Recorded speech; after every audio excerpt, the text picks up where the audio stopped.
It's Friday, 17th of May, and this is your Capital Economics Weekly Briefing. I'm David Wilder. Coming up, those US tariffs on Chinese goods. What comes next? Will Europe follow? And the latest on the S&P 500. Stock prices at fresh highs. What does that mean?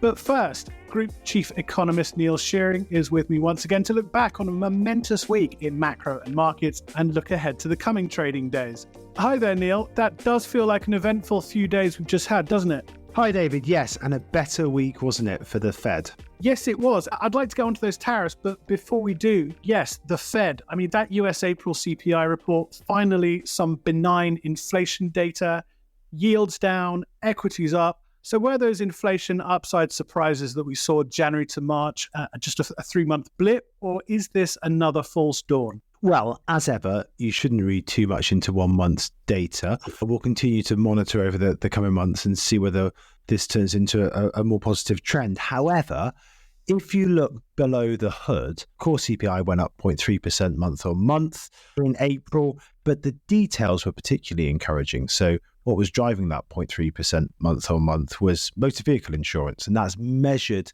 in a different way in the core PCE measure of inflation, which is the one that the Fed looks at. So when we put all of that together and crank the numbers and run it through our models, we're now tracking at about 0.2% month on month for core PCE in April, which I think on its own wouldn't be enough to persuade the Fed to cut interest rates, clearly, but it's obviously a move in the right direction. And I think if we get 1 or 2 more months like that, then a September rate cut's still very much in play. From the Fed to the Bank of England, we got a UK inflation release coming this Wednesday. Our UK team says it could be momentous. What are we expecting that to show? This comes back to a point that we've discussed on this podcast before. We're going to have a big drop in the annual rate of inflation, but it's due in part to the fact that we tend to look at inflation as a year-over-year price change. So the price level this month compared to the same month the previous year. And that means that all manner of base effects can start to affect that year-on-year change. And that's what's going to happen to some extent in the UK in April's data. So we'll get a drop in the annual rate just because the year-on-year base effects will be more positive.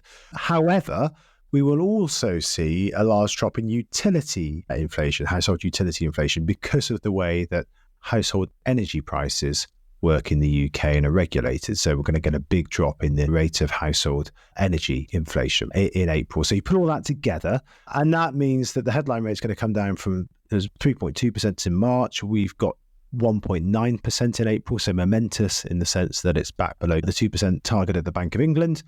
But core inflation down 4.2% to 3.4%. That's what I think the bank's going to be paying closer attention to. So again, a move in the right direction. Now, what does that mean for policy? Well, there's really 4 big pieces of data due before the Bank of England's next meeting in June. We've had one of those already. That was the labour market data for April that we had over the past week. It's a bit of a mixed bag, to be honest. Unemployment up, signs of some labour market slack appearing, but wage pressures stubbornly strong.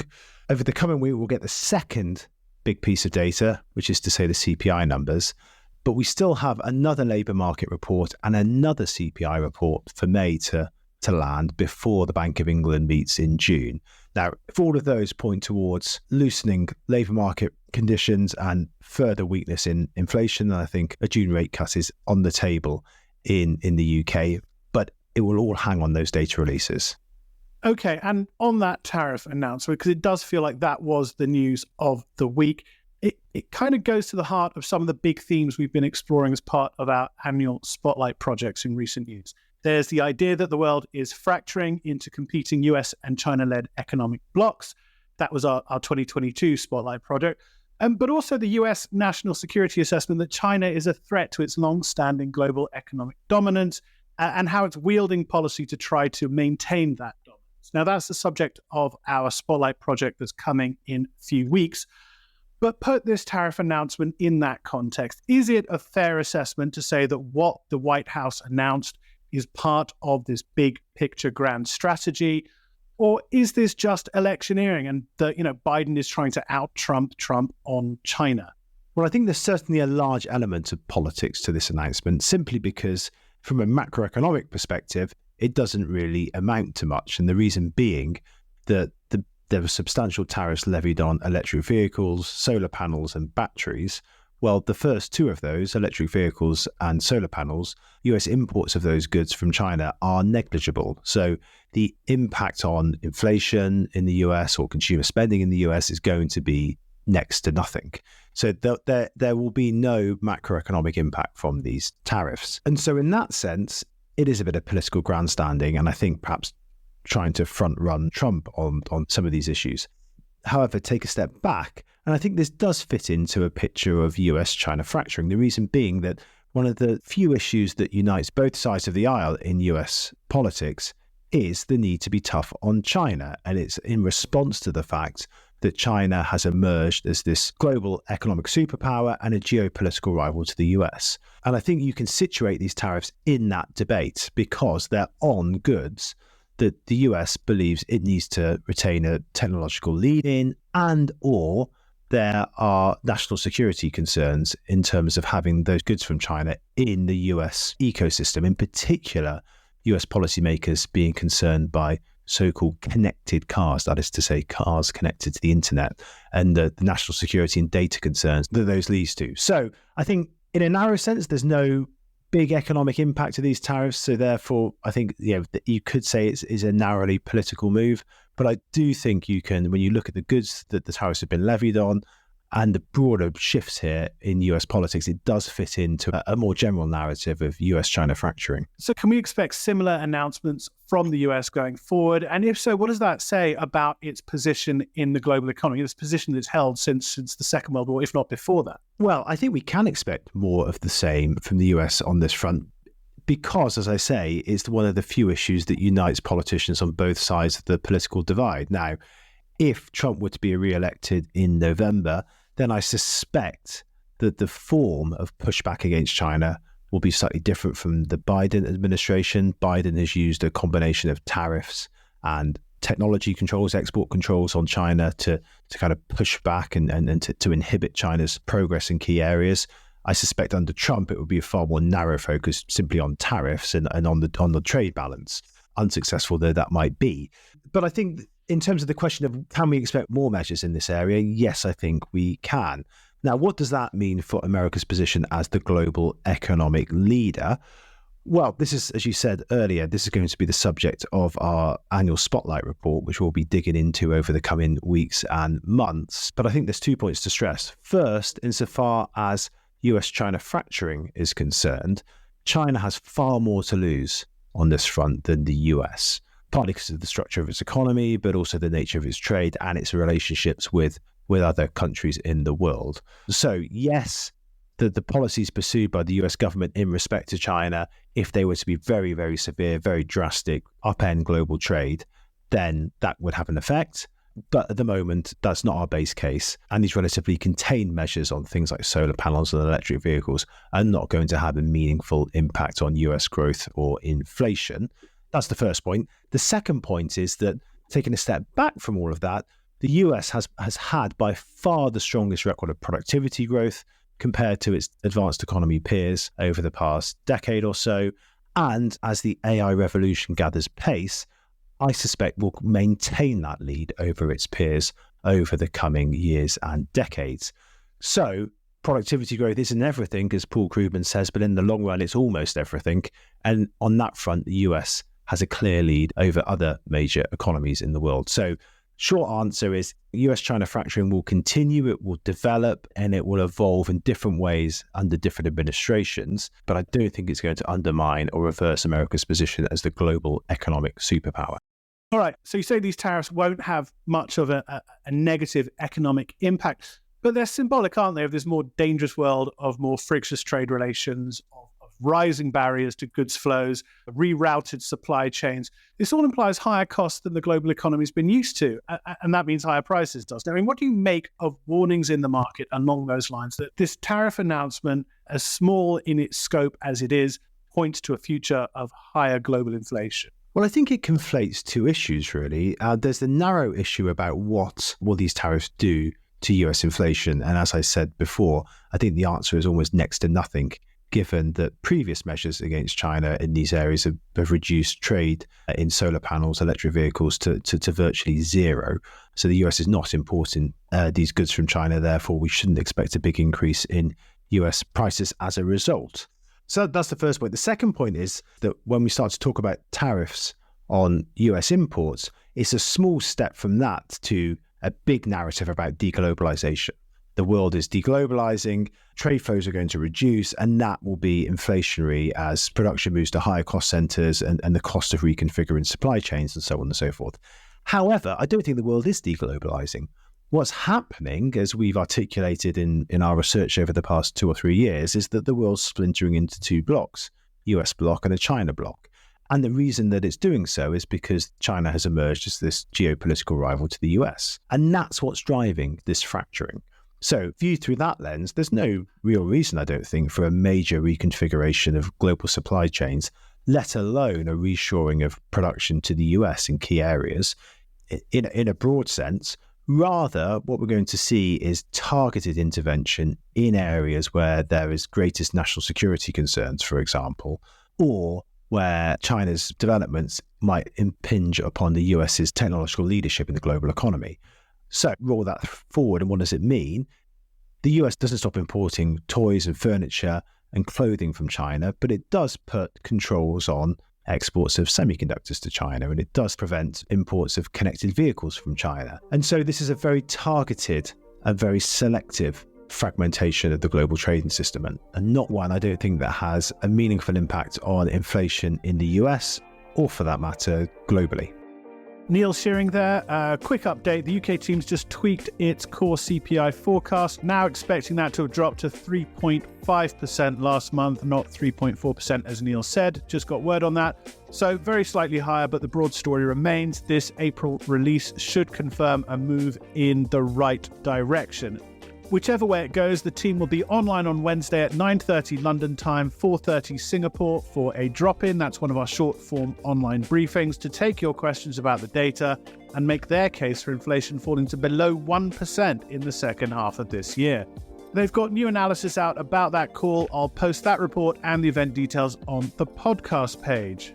Lots more data and events in the coming week, including Canadian and Japanese inflation, FOMC minutes, UK retail sales, and flash PMI readings. It's that time of the month already. Watch out for our instant reactions and follow-up analysis on all of those releases and more. If you're a CE Advanced client and want to engage the Economist team directly on any of these releases, or if you have specific questions about what's happening in global macro and markets, don't forget you can contact them directly via the Q&A function that you'll see in your advanced console. You can also find a box at the bottom of all of our online reports to pop your question in. We'll get you an answer from the team promptly. On Spotlight, forgive my shameless plug for the project, but it is going to be well worth looking out for, given that it's basically going to map out what the global economy is going to look like through mid-century and who's got the financial markets that we think are going to offer the highest returns. The work kicks off with an in-depth report on Monday, the 10th of June.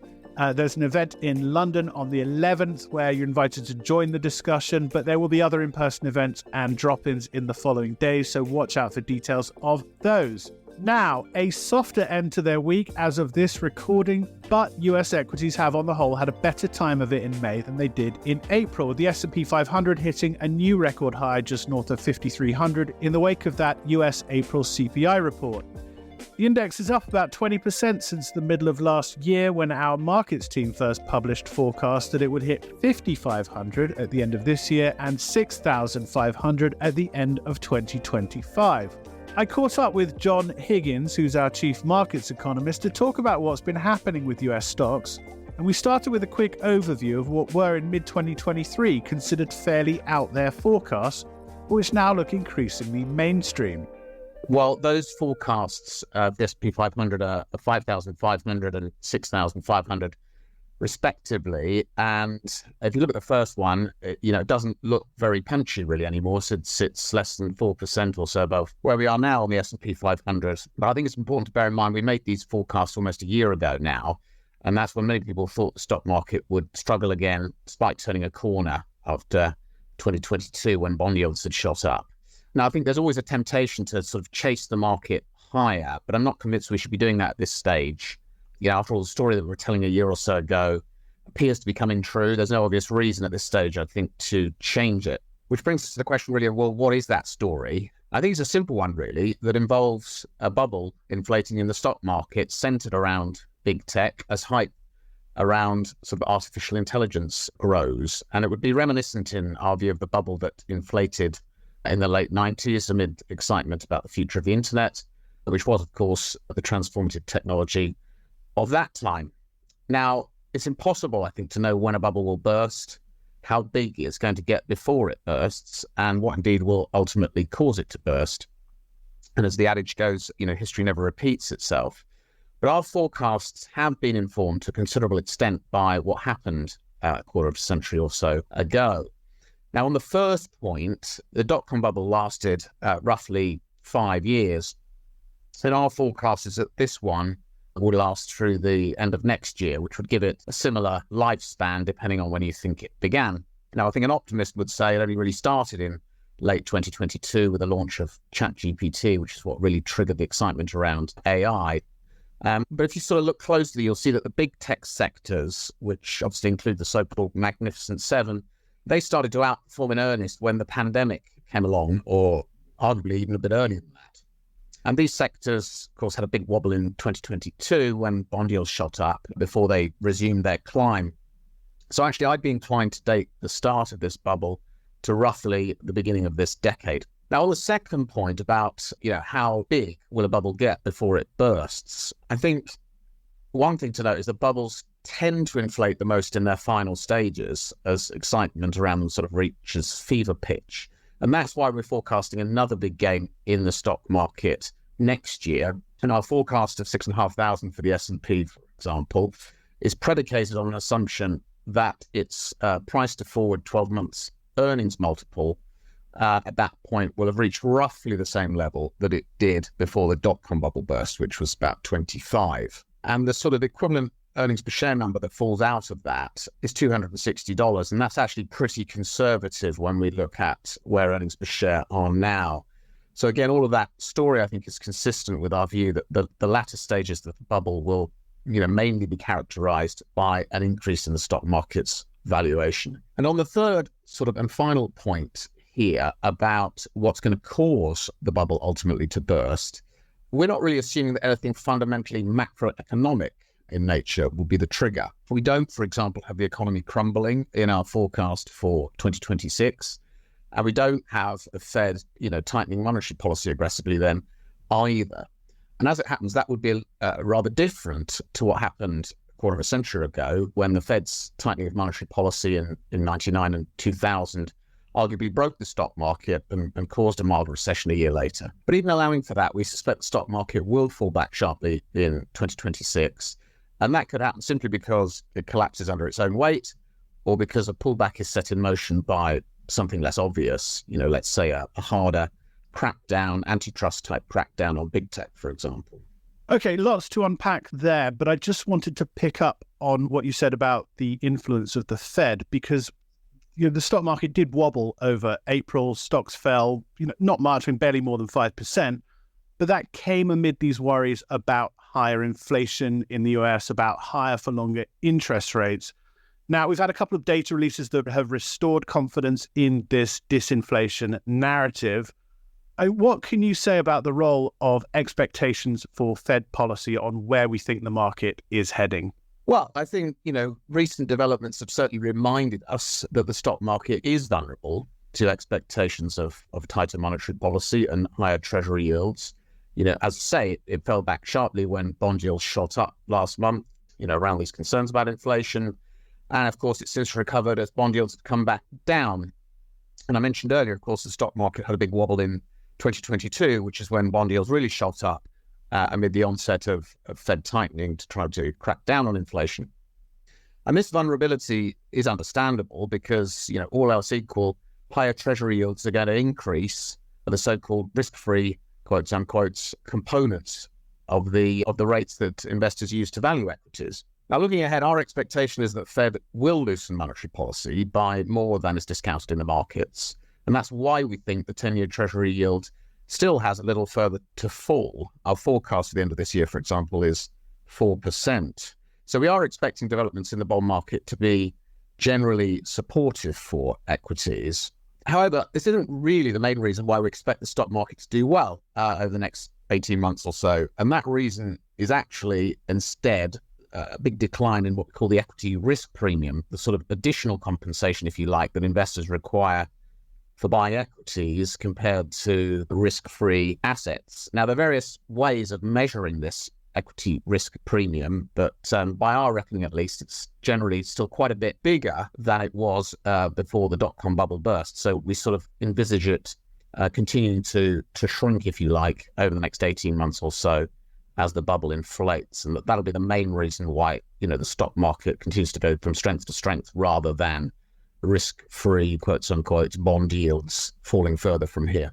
Okay, you've spoken about the end of this bubble, the bubble bursting. And I did want to ask about that and GameStop, not because your team spends any time looking really at meme stocks, but just about what it represents. The stock's had an extraordinary week, hasn't it? And the week's not over yet. It's Friday morning in London as we're recording. Shares fell 30% on Thursday after more than tripling on Monday and Tuesday. Now, you had an interesting note out earlier in the week about the behavior of stocks like these and the signs of, when a stock market bubble might be in its death throes. Can you talk about some of those signs? Sure. I mean, I think, the first point I would make is that I don't think there's a huge read across here from what's been happening with so-called meme stocks. Obviously, there was a lot happened 3 years or so ago when we sort of had an army of retail investors exchanging information on social media, armed with effectively stimulus checks and money to deploy.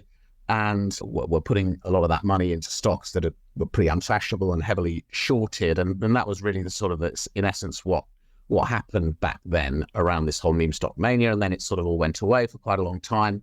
And we've had this recent renewed interest in meme stocks. And that has, I guess, caused a lot of interest and made people wonder whether this is a sign that the bubble is perhaps entering its final stages in the broader stock market. But I'd give that argument fairly short shrift, to be honest, because I think, bubbles in stock markets more broadly, that's to say what we call a systemic bubble in the stock market, tend to have a few hallmarks. And those hallmarks, for us at least, are still missing. One of the hallmarks of a systemic bubble that's entering its final stages, for example, is high and rising leverage. That was a feature, for example, for the Great Crash in 1929. It was a feature before the bursting of the dot-com bubble, and it was a feature before the global financial crisis. And it's not obvious to us that it's such a feature now. Indeed, we didn't think it was 3 years or so ago, which is why we didn't think we were in the middle of a bubble then that was about to burst. And we're still not really convinced that there's a lot of evidence for it today that suggests we're, on the cusp of a bubble bursting. Of course, there are different ways in which sort of leverage can manifest itself, and we shouldn't get too hung up on some of the things that we look at, like margin debt, for example, which has traditionally been an indicator of rising leverage. That's, for example, actually been falling as a share of the overall size of the stock market. So that's not been exhibiting a worrying sign. But of course, there could be other types of leverage taking place. Indeed, there do appear to be, for example, in heavy trading of options amongst retail investors that perhaps suggest some of this is going on. But I think sort of taking a step back, as I said, not obvious to us that we're in the middle of a big increase in leverage that suggests the bubble is entering its final stages. Now, of course, there are other hallmarks of bubbles, systemic bubbles that I haven't mentioned, things like excessive leverage within the financial system. Again, not obvious to us that that's a major problem today.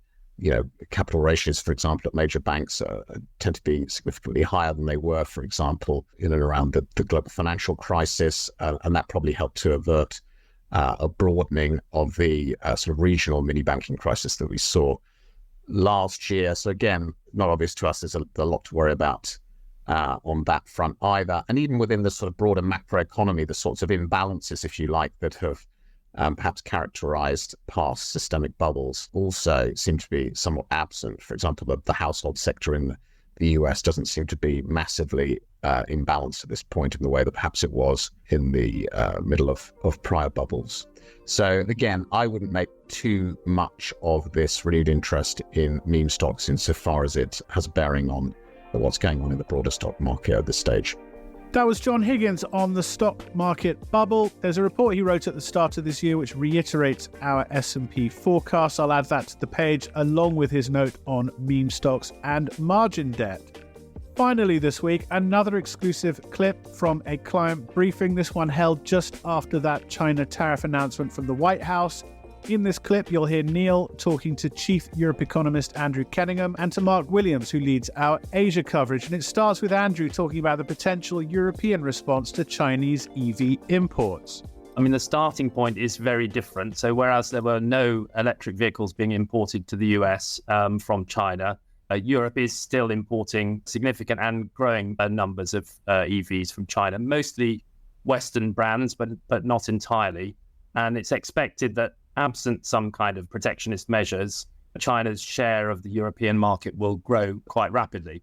But as you mentioned, there is now an anti-subsidy investigation underway. That's expected to be concluded between July and the autumn. And at that point, I would expect that Europe would probably raise the effective tariff on EVs from China from 10%, which is where it is currently, to somewhere around 25% or so. That would be enough to keep the imports at, perhaps at current levels, maybe not to exclude them completely. So this move by the US does raise a question whether Europe will go further than we had assumed. And even that is not clear because, there are quite a lot of different views within Europe on this topic, depending on, exactly the country's relationship with China and on its own manufacturing. Talk us through those. Yeah, to talk us through those, because that's really interesting, isn't it? The US can kind of talk with one voice on this issue, whereas Europe and the EU is trying to balance competing interests of Germany on the one hand. Macron's got his own vision for Europe, hasn't he, in the world. Italy has a slightly different relationship with China too. So what are the kind of competing forces in terms of domestic politics within Europe on this? Yeah, specifically on their attitudes towards protection against China. Germany is much more keen to take a very softly approach. They export more to China, and they also have a lot of direct investment in China, produce their own vehicles there. And so they're worried about retaliation. So Germany was not keen for this anti-subsidy investigation to go ahead, whereas France was apparently sort of behind the scenes, the country which made the investigation happen. So it was officially, it's an EU investigation, but it's probably inspired by the French. So France is more concerned about protecting their own market.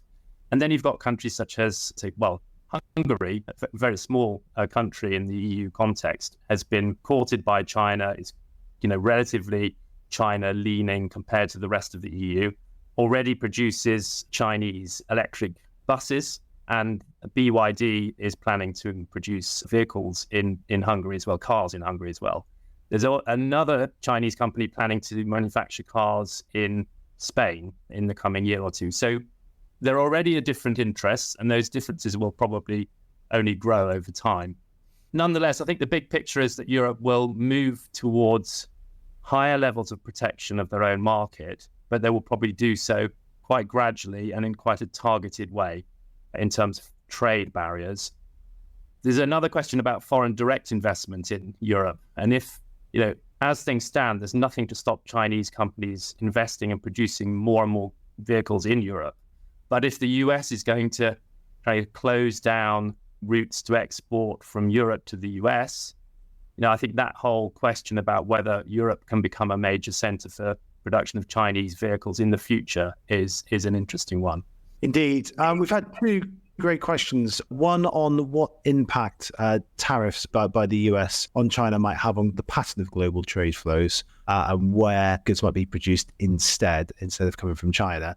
And related to that, what impact these tariffs and protectionist measures from the US and potentially Europe will have on China's growth model. Mark, let me throw those to you in that order. Do these tariffs on China present an opportunity for other emerging economies to kind of step in, fill the gap left by China? Yeah, absolutely. We shouldn't sort of think about this is where things start. Things started many years ago with US tariffs being put up. And so we can already see some of the way that has impacted trade flows. If you look at solar panels, so the tariffs on solar panels came in 2012. They were President Obama who put those in. And back at that point, the vast majority of US imports of solar panels came from China in 2012. By 2018, the share of US imports coming from China has fallen to 1%. And that difference had been taken mostly by countries in Southeast Asia, so Vietnam, Malaysia, Thailand in particular, also Korea up in Northeast Asia. So that's the sort of shift that we saw in solar. We should probably expect to see similar shifts. Obviously, supply chains, geography matters, being a bit closer to China matters. But when it comes to solar panels, more than 90% of the world's capacity for making the polysilicon and the cells that go into the panels is in China. So it helps to be close to China for that. And when you actually dig into the details of who is making these things in these countries, it's largely Chinese firms that are doing it. So I think that's the sort of thing that we should be expecting to happen. There will be some shifts of production out of China itself. Other countries in Asia are really well placed to benefit because they're close to China. Maybe Mexico, depending on whether the US takes further measures to prevent Chinese production in Mexico. But if it doesn't, then Mexico could benefit from that as well. But it may well be Chinese firms that kind of prosper from all of this still. It's notable, for example, it's companies like BYD are producing batteries outside of China right now. Stepping back, though, from all of this, I think there is a little bit of a danger in focusing on the sectors that are happening and not kind of thinking about the bigger picture. So if you go back to 2018, big tariffs put on a load of Chinese goods by the US. What happened over the next few years to China's trade balance with the US? The two sides data show a different picture, but I think the best assessment is that China's surplus with the US increased over the next few years. So huge tariffs didn't actually reduce the bilateral imbalance. And if you look at China's overall trade surplus, it's recently been running at close to 1% of GDP in terms of its goods surplus. So there's no evidence at all that in aggregate, these trade protection measures from the world's biggest economy have really held back China. And I think the reason for that is that China is an economy that invests more than 40% of its income every year. Increasingly, that investment has been going into manufacturing rather than property. That output has to go somewhere.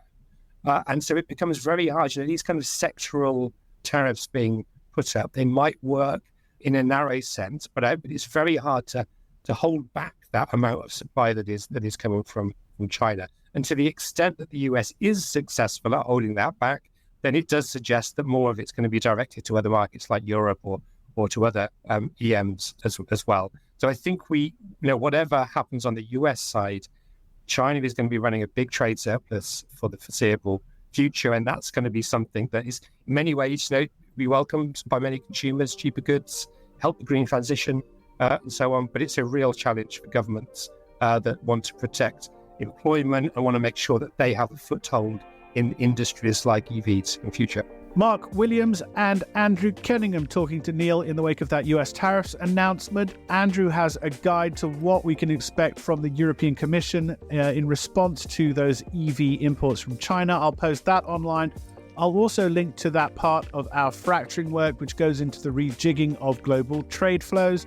We'll continue to expand our work on global fracturing in recent days, including a piece which looks at what fracturing means for India's long-standing non-alignment policy. I'll add that to the page as well.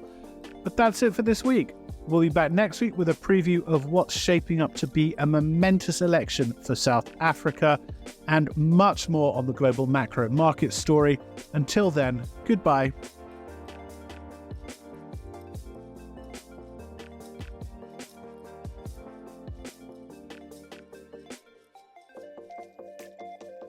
Whilst this podcast is provided with all reasonable skill and care, it comprises the subjective views of our economists.